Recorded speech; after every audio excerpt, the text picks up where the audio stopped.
kings and queens and everything in between. Welcome back to the channel. This dude. I have been gone a long time from the channel, and for that I haven't made any type of long video like this in a while. So bear with me as I'm getting my thoughts together on how I'm doing things. But first of all, let me ask y'all this very important question. How are y'all doing today? I hope y'all are doing fantastic. Leave a comment on how your day is going, like right below. Please do so, because I do read the comments and I do answer them as much as I possibly can. I do answer them, I read them. So be free in the comment section. But let's start off with the things that I want to talk about. All the stuff that this guy wants to talk about. Now, first things first, I want to talk about Bleach. 1,000-Year Blood War is still alive and kicking. Yeah, the discussion, the first two things I'm going to talk about is anime related. So, number one, Bleach 1,000-Year Blood War.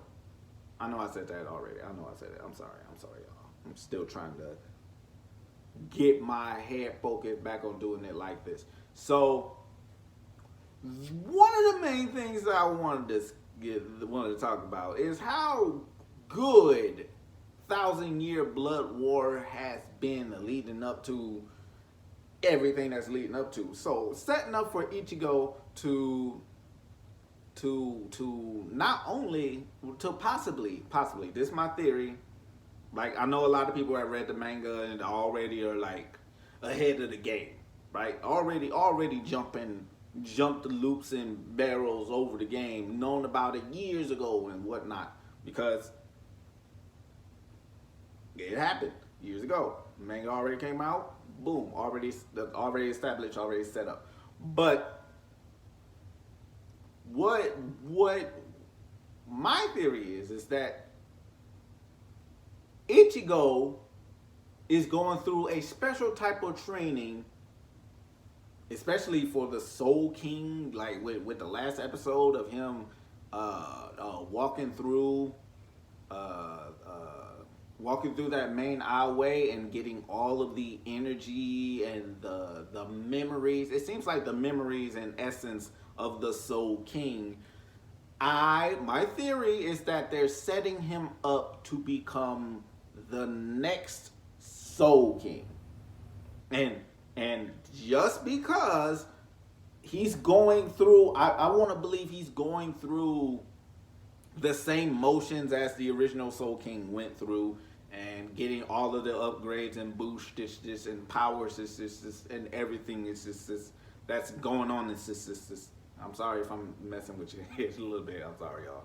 I really apologize. But I'm really excited for what's to come with 1,000-Year Blood War. Like one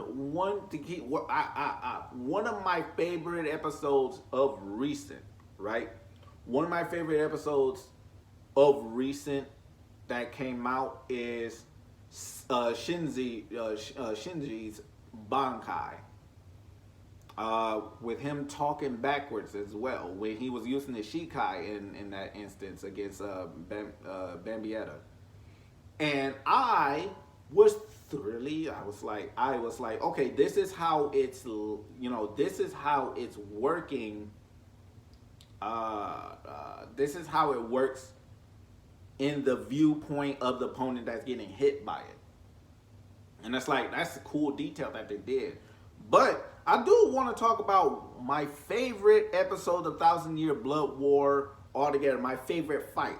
My favorite fight of the entire series. Because there is one fight that everybody can agree is just peak. Was just a peak battle, and that is Yamamoto versus Yuhabaha, the fake one, the yourself against the yourself version of Yuhabaha. But I'm going to probably get a lot of flack for this. I'm probably going to get a lot of mean, but I'm here to take it. I'm here to take it because I'm tough. I'm tough stuff. I'm tough stuff sometimes. Yeah, majority of the time, I'm tough stuff. So I'm going to say that the best fight to happen in Bleach 1,000-Year Blood War that we've seen so far. This is coming from the first season. This is coming from the first chapters.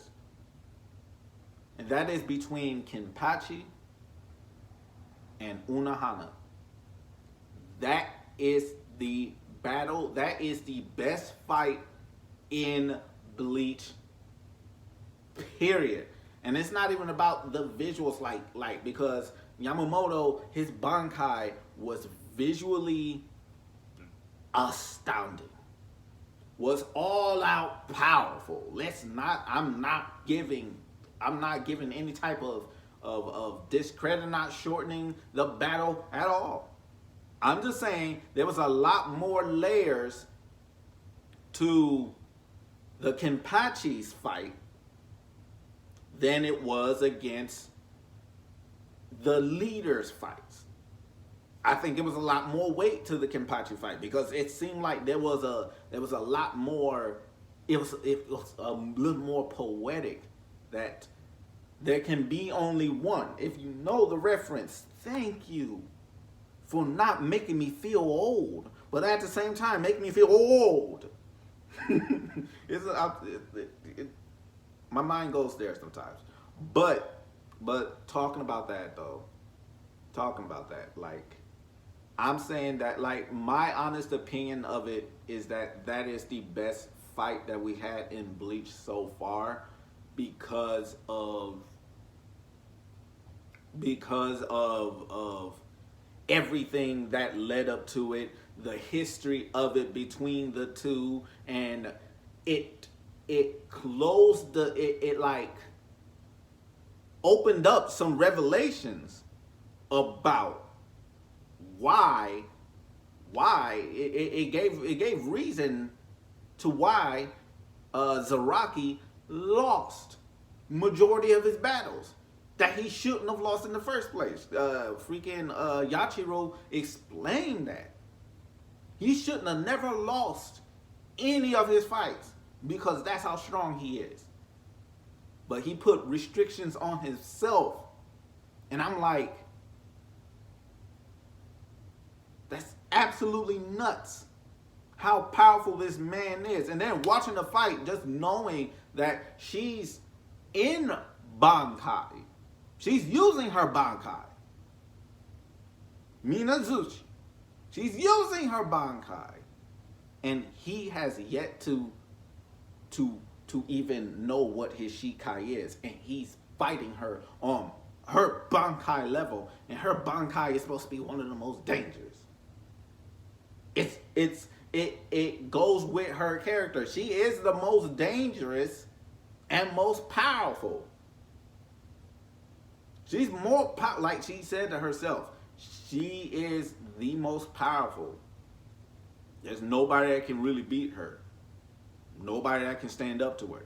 Nobody.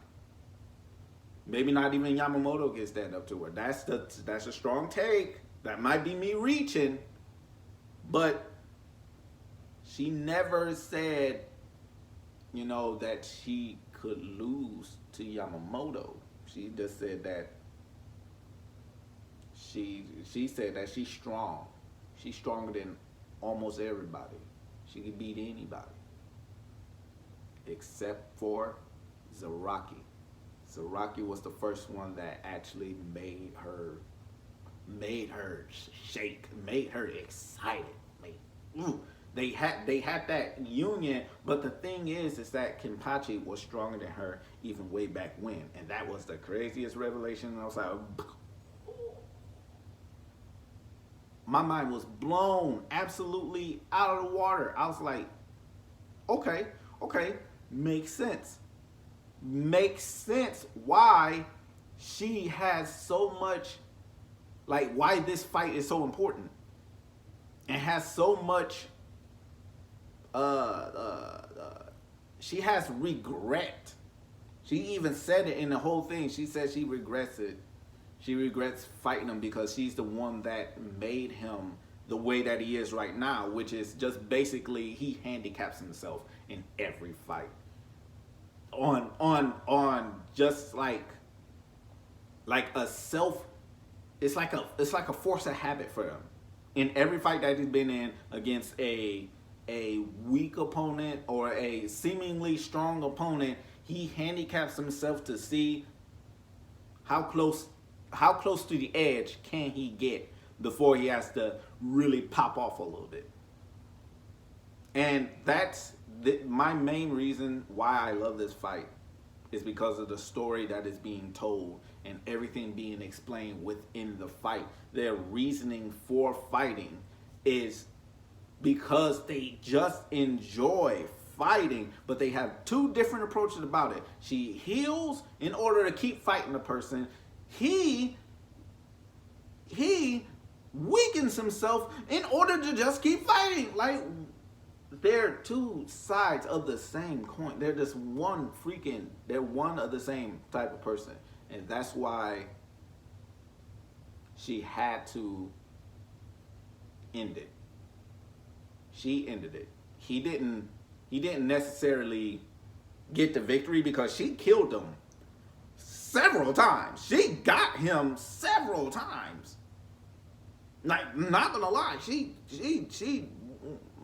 packed him up multiple times and kept bringing him back to life. Just shows how strong she is and how much of a restriction that he put on himself, because he can beat her anytime that he wanted, but because his head put on this block to prevent him from going beyond and wanting to kill her. Now she gave the ultimate sacrifice. She served her purpose, and she left happy. She left as happy as can be, and I love that part. And then that also unlocked his Shikai. He is able to hear his blade. That wasn't even his. That wasn't even his originally. He took it off of somebody, but it became his. Now he can hear her. And I'm just like, I can't wait for the reveal of his Shikai. I can't wait for him to show up again. I can't wait. I'm excited for that. But let's move on. Let's talk about it. Subject number 2 in the anime department is we're going to talk about One Piece. Fam! And this one's going to be as brief. I'm going to make this as brief as possible. All right? We are going to talk about the drums of liberation. We are going to talk about the man, the myth. We're going to talk about Janisha hearing them drums. Luffy seemingly packed up. Nami being the true blue by her captain's side type of ooh-ah. But the main thing we're going to talk about is Joy Boy has returned. We are on the cusp of something great next freaking week, this coming Saturday. We are going to be watching Bleach. I mean, not Bleach. Sorry. One Piece. Shonen Jumps. We're going to be watching One Piece episode 1071. And we're going to be watching a masterpiece. A masterpiece.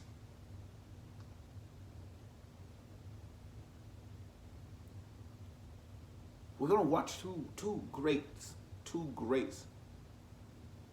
from the shonen series and franchise. Right?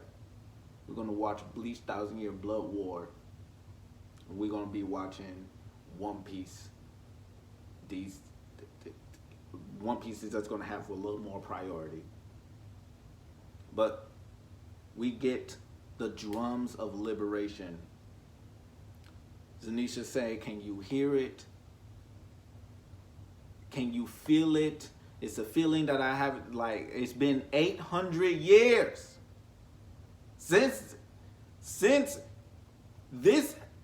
he's showed up. It's been 800 years since he showed up. 800 years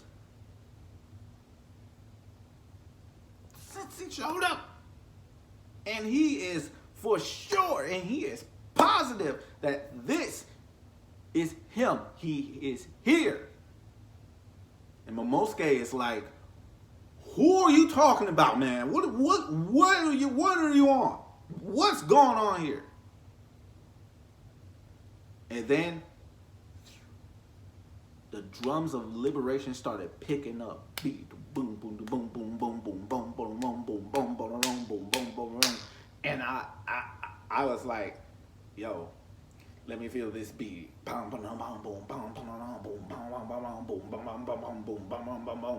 And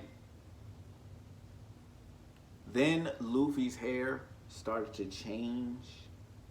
It looked kind of goopy. It looked kind of jelly. I was like, oh.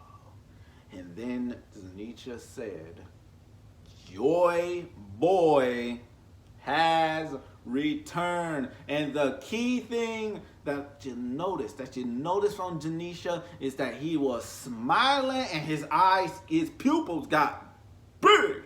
He was happy. He was so excited. So am I. So are you, kings and queens and everything in between. Hopefully you're excited for this.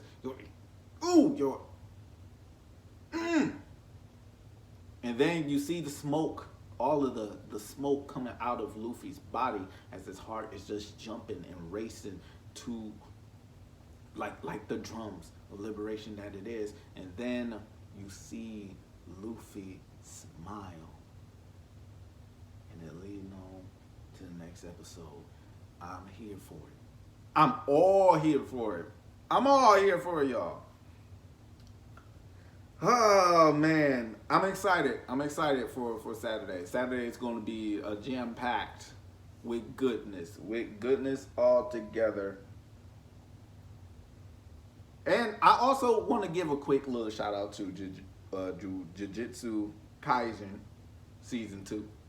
I'm freaking Gojo popped off. Gojo learned about purple. The first time he used purple. That's freaking phenomenal. That's freaking phenomenal. And he was gone. Like gone.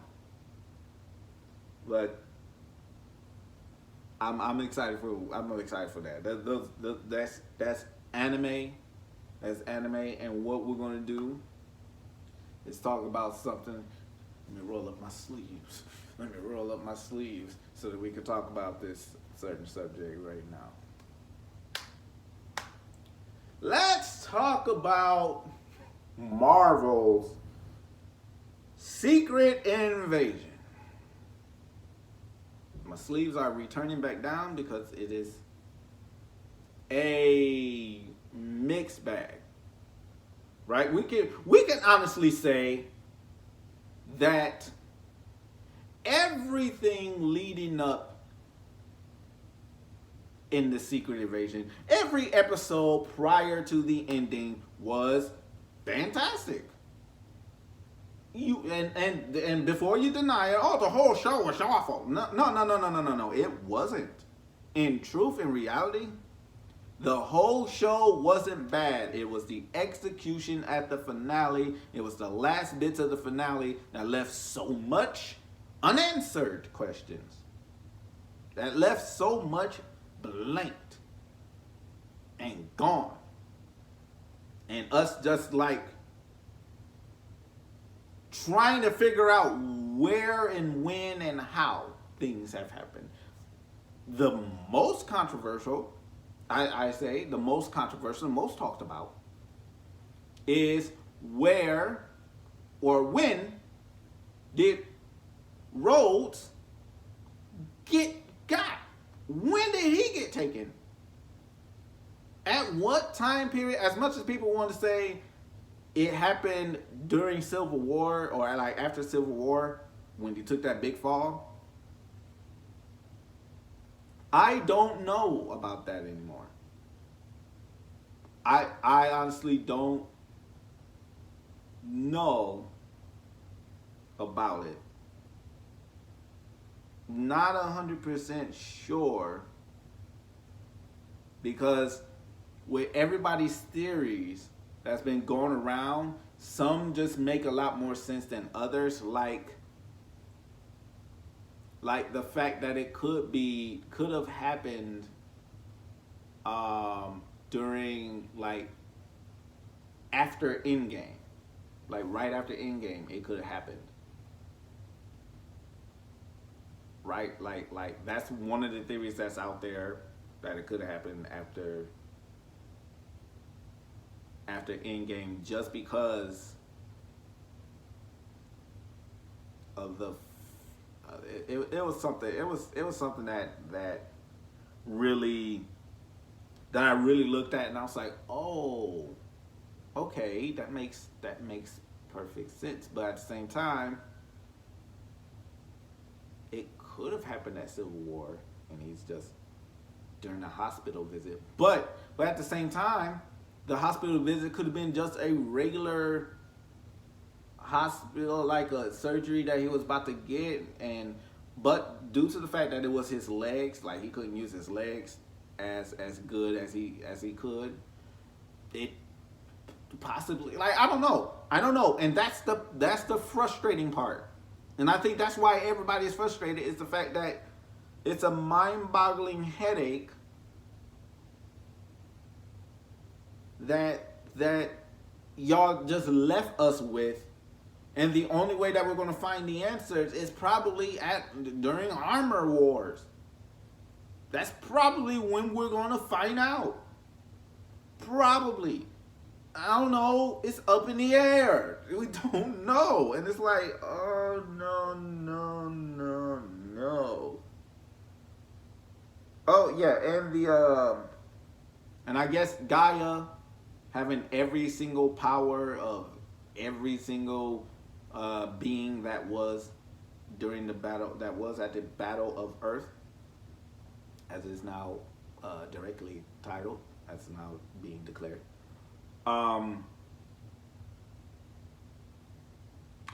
That, I believe, could turn around and bite them in the butt. But Gaia doesn't seem like the person that will be like corrupted by the power that she has, because she is a pretty level-headed type of person.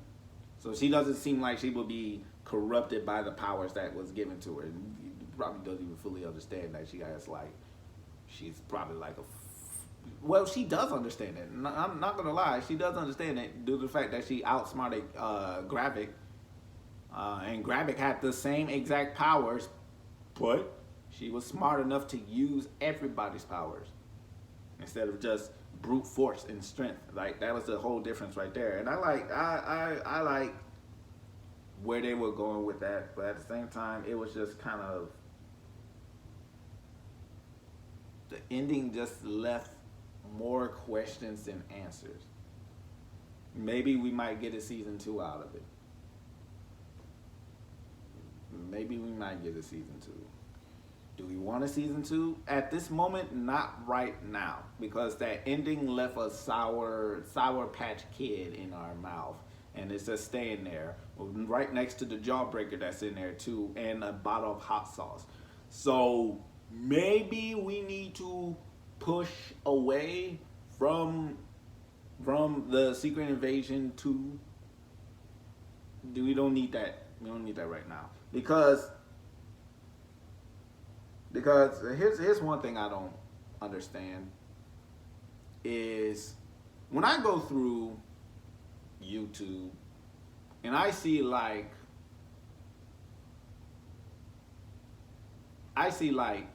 people's reaction. I watch reaction videos, by the by. And I see reactions to certain movies. Like, at the end of Secret Invasion, it's going to set up for the Marvels, obviously so. Because Nick Fury has to be alive for that to actually transpire.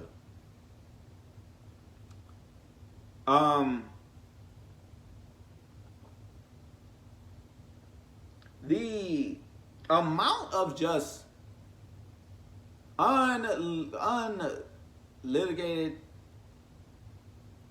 hatred. Hate is a strong word, but that's exactly what it is. It's like you just hate the movie before the movie comes out because, and then I start to sense a theme here. Women being in roles. Women being in main cast roles is what it is.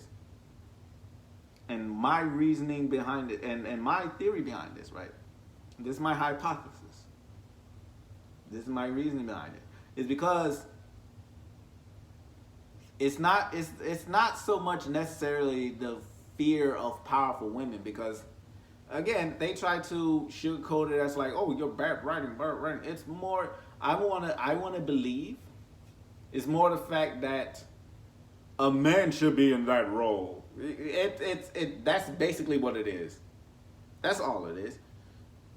It's the fear of women being cast in main roles is what I've come to the conclusion of, with majority of those that just are hating on the movie before it even comes out.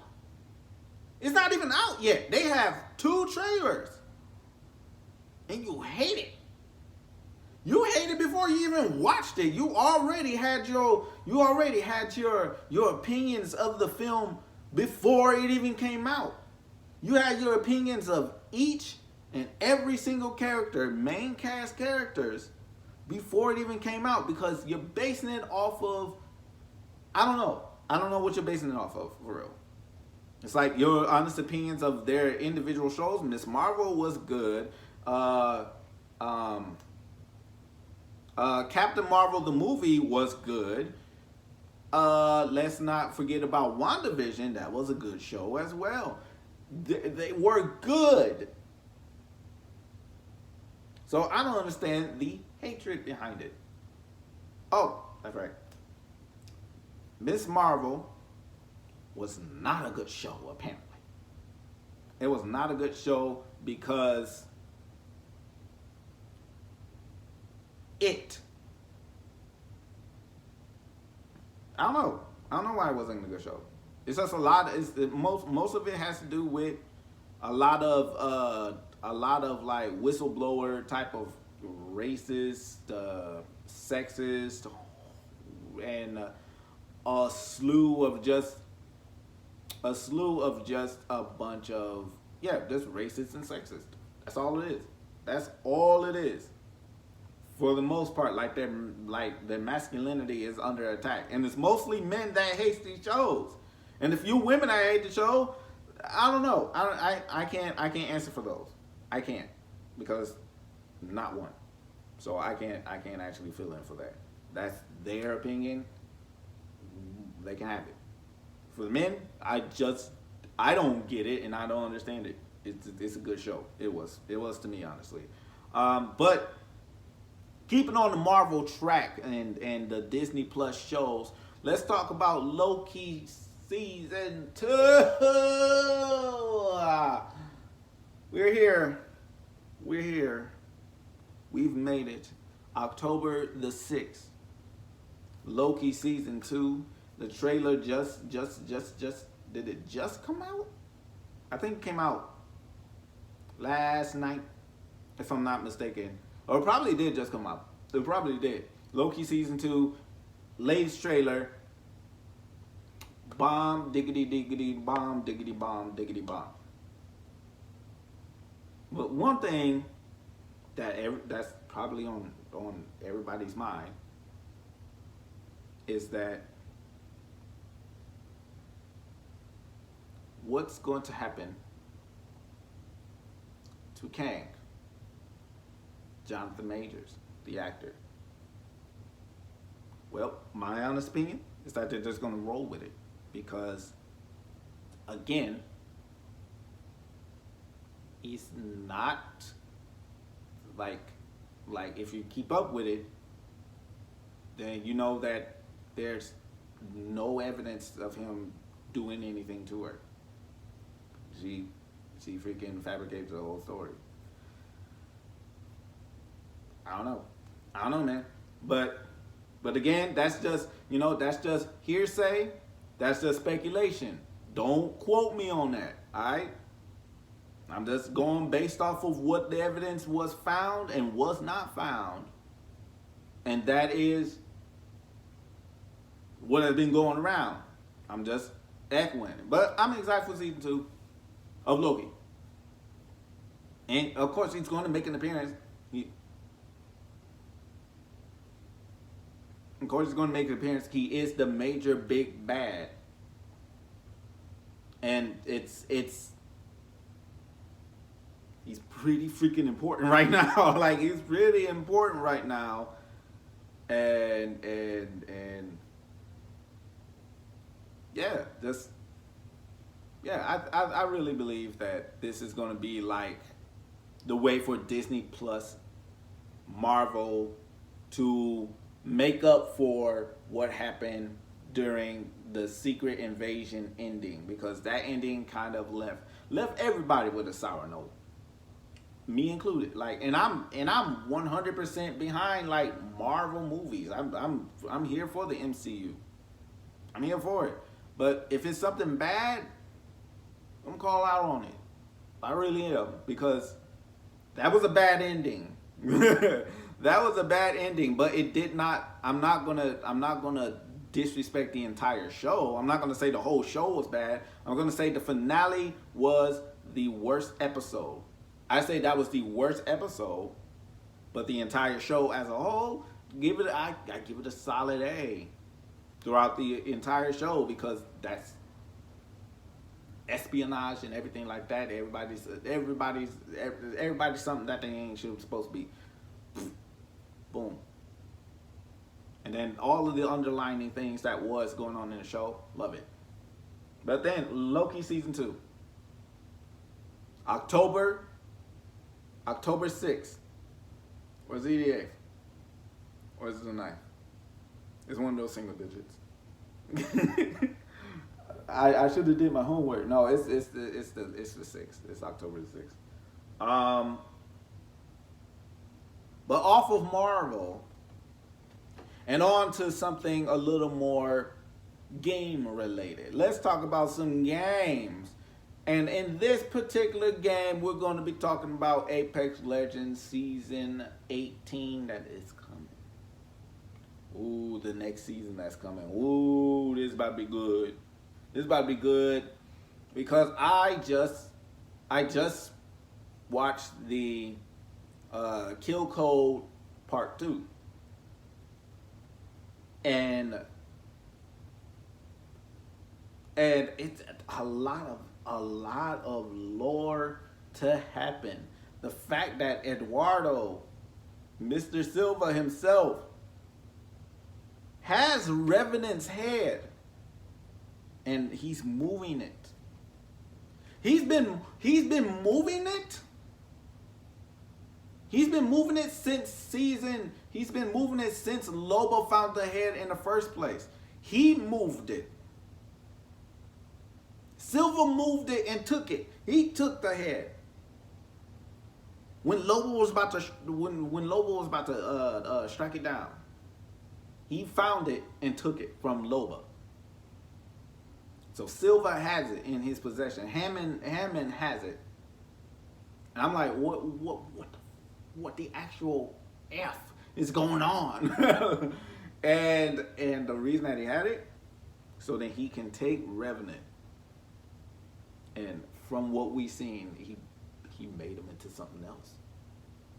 He made him into something else. And the trailer also showed that he cannot use his ultimate is gone. So I am so curious. I'm so curious and excited about what is going to happen with Revenant. I'm so excited. What's going to be his ultimate this time? What's his ultimate going to be? Ooh, anticipation. The story is also getting good as well, because on that drive, you also seen Valkyrie meeting up with with him. And with the drive, if Loba sees it, talking to Valkyrie, oh, that's gonna be good. Oh man, oh, I just thought about that. Oh, that's gonna be good. Oh, that's gonna be good. But I still got to. When I'm gonna play today on Twitch, which, by the way, I will have in the description box, my Twitch channel. Go ahead and check it out and subscribe. Want me to play this, because this entire week is going to be nothing but Apex Legends playing all the time, all this week, leading up to the new season, the start of the new season, because I am absolutely invested. My mind is blown. I cannot wait for what is to come. But as we're on the subject of gaming right now, Apex, like I said, Apex Legends is about to get the story is already exploding. But now we get on to something a little more mature in some Mortal Kombat 1. MK1 just recently released a trailer. Well, I want to say a couple of days ago, released a trailer called Keepers of Time. And it highlighted some Liu Kang gameplay, but also brought back MK11 favorite and the most recent newcomer, Geras, as the Guardian of the Hourglass and best friend to Liu Kang.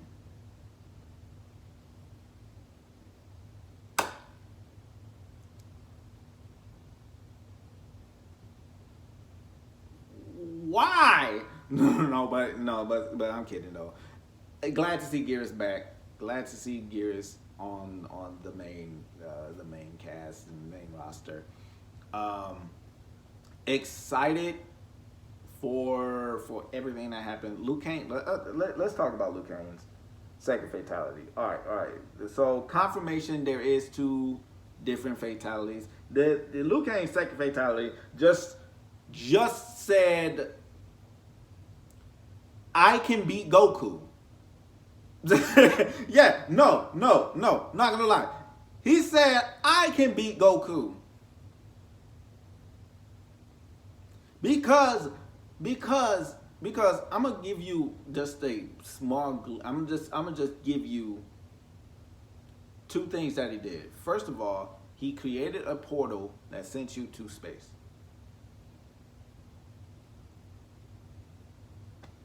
Right? Okay. But then, as he's holding you in the emptiness of space, he snaps his finger and creates a black hole. I don't think you heard me.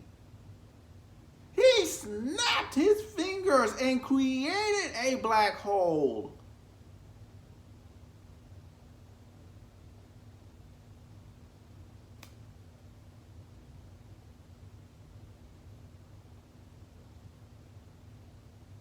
That's how powerful Liu Kang is. Y'all thought Raiden was powerful? No. Clearly not. Because not one time have I seen Raiden create a black hole. I seen him create freaking portals to other dimensions. I've never seen him create, not other dimensions, but to other realms. Never seen him go to space and create a black hole. Never seen that. No. The scaling of Liu Kang's power is, I want to believe, is immeasurable. Which will probably be the leading cause of corruption. Maybe like it will be another version of him that ends up being the main bad guy. But I don't know. I don't know about that. Maybe it might be the combat kids that become. Because he said that because in his bio it says that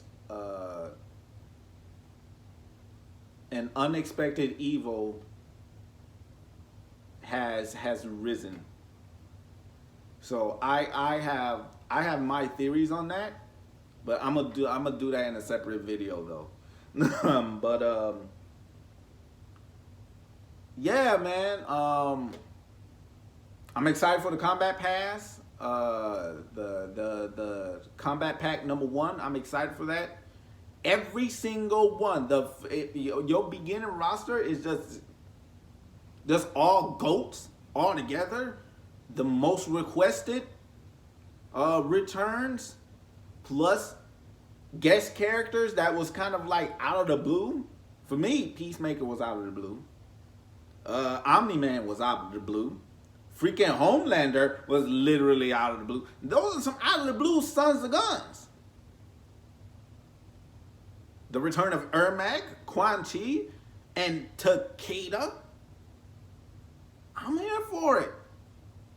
And then, now that I think about it, I just thought about this right now.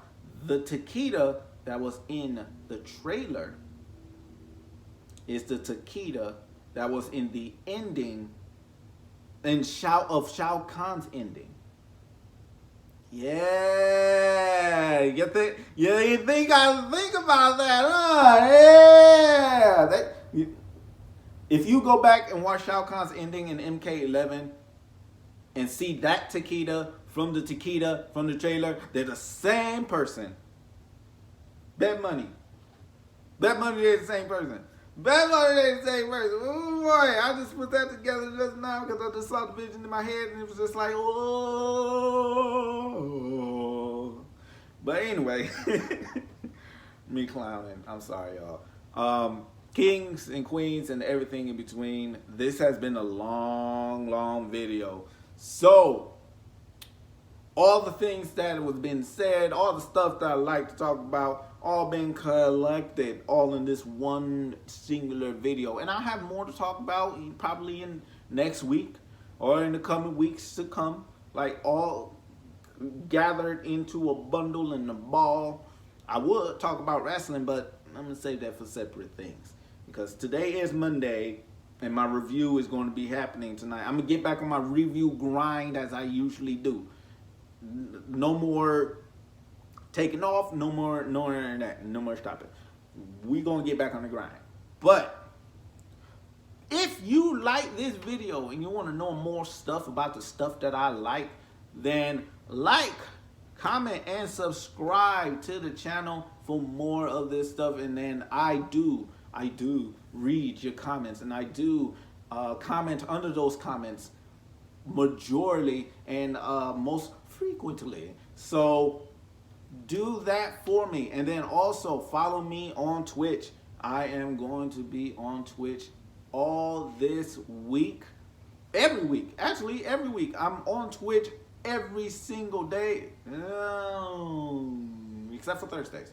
I'm possibly never on Thursdays because Thursday is my official off day. But my channel will be in the description box below. Be sure to give that a follow because I'm almost there. I'm almost at the 50 mark, and it would really do me a good solid if y'all would get me there. So again, I appreciate y'all for sticking with me, all my subscribers for sticking with me during this on the YouTube channel. They're sticking me on our YouTube channel, going over to Twitch and giving me some love. I don't frequent Instagram as much as I should, but you know, never too late to start, right? So kings and queens and everything in between, I hope you have a wonderful, wonderful rest of your day. I love y'all, and I really, really do appreciate y'all. Again, I will see y'all in the next one. Peace.